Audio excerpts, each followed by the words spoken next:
body shaming aja tuh kan bisa kena gitu ya. Kalau dalam konteks ini kan dia itu diatur di undang-undang ITE ya. Ya ancaman 4 tahun, dendanya 250 juta dengan konteks melakukan penghinaan atau pencemaran. Tidak melakukan penghinaan dan pencemaran nama baik. Karena ketentuannya itu sudah diatur dalam undang-undang. Jadi kalau sudah melakukan itu, terlepas konteks baper atau apa, itu udah jalan, bisa dijalankan penegakannya gitu. Undang-undangnya sudah ada. Yang harus jadi concern pengguna sosmed itu adalah hindari menghina orang dan mencemarkan nama baik orang di sosial media. Kalau itu udah dilakukan, yang merasa dihina dan dicemarkan nama baiknya ambil jalur hukum, yang repot yang ini, karena ini ancamannya kan tinggi, 4 tahun. Yang pencemaran ini. Iya, si pelakunya yang menghina dan mencemarkan baik itu pasti repot. Nah, dan ada beberapa si pelaku-pelaku seperti ini dia belum teredukasi gitu sama undang-undang ini, belum teredukasi sama apa yang akan dihadapi kalau itu udah dilakukan dan si korbannya tempuh jalur hukum. Nah, itu yang saya lakukan dalam penyelesaian permasalahan seperti ini, mendatangi pelaku. Kamu akan berhadapan seperti ini. Cuman kan tadi kalau kayak misalnya kita mau ngasih efek jerah nih, itu sebenarnya balik lagi bisa nanti jadi damai atau mungkin dia bisa dikasusin lagi. Oh, itu kembali sama yang saya sebut korban ya, atau pelapor atau itu kembali sama dia memaafkan atau tidak. Tapi dalam penanganan ini pun di kepolisian sepengetahuan saya juga akan mendahulukan eskalasi justice. Oh, berarti maksudnya perdamaian, mendamaikan, saling memaafkan itu banyak itu terjadi itu kan saat udah di kepolisian jadi damai udah peluk-pelukan segala macam gitu. Cuman banyak juga sih mungkin di luar sana tuh yang karena damai-damai mulu kan jadinya orang tuh merasa oh ntar endingnya damai gitu kan. Ada nggak sih kira-kira? Tapi banyak juga yang sampai dengan jalani hukuman. Oh banyak juga. Makanya saya bilang tadi saya temuin mereka itu karena banyak ini yang di penjara loh. Banyak ini yang diponis sampai malam ini masih dibombardir, jangan maafin karena bukan jangan maafin tapi prosesnya itu tetap ada. Iya, maksudnya gitu.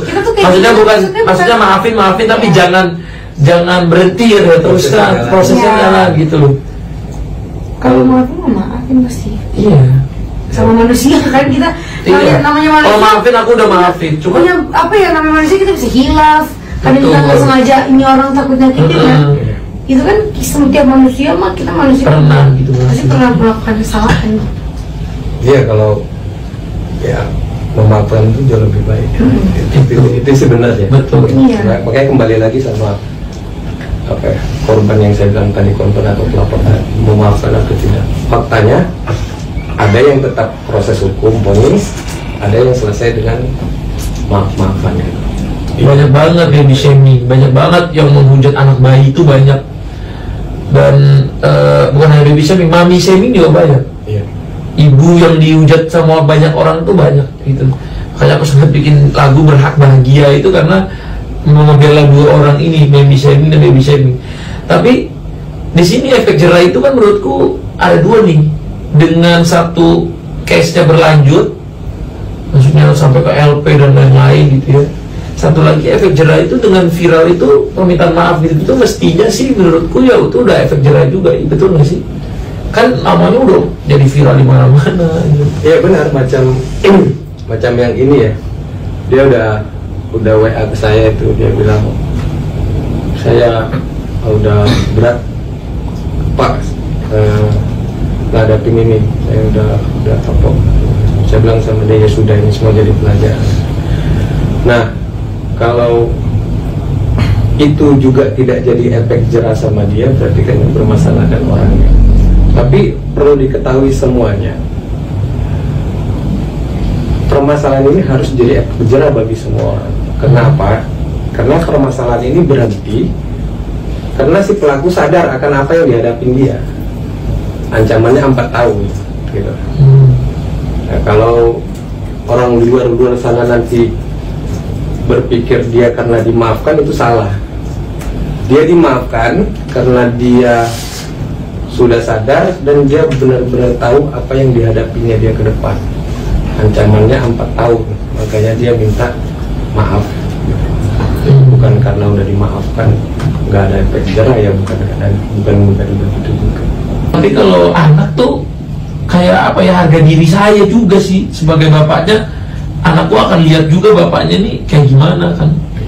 Itu sih Mas, makanya kadang-kadang soalnya tuh kayak jejak digital tuh mau sampai kita nggak ada di dunia ini pun tetap ada. Jadi makanya kerasnya apa ya, takut gimana gitu, takut. Apalagi anak tuh sekarang kan kadang usia 17 gitu, nggak nyampe 17 sudah pegang handphone, ya bisa searching sendiri, bisa search ini, searching itu, jadi agak worry gitu. Tapi menurut Mas Aldo, perlu nggak sih di zaman sekarang ini ada undang-undang tentang sosial media?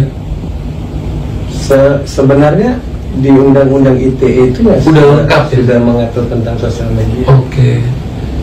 Undang-undang ITE itu kan dibuat kan karena kemajuan di teknologi ini. Ya. Yang muatan dari teknologi ini, informatika itu kan salah satunya sosmed.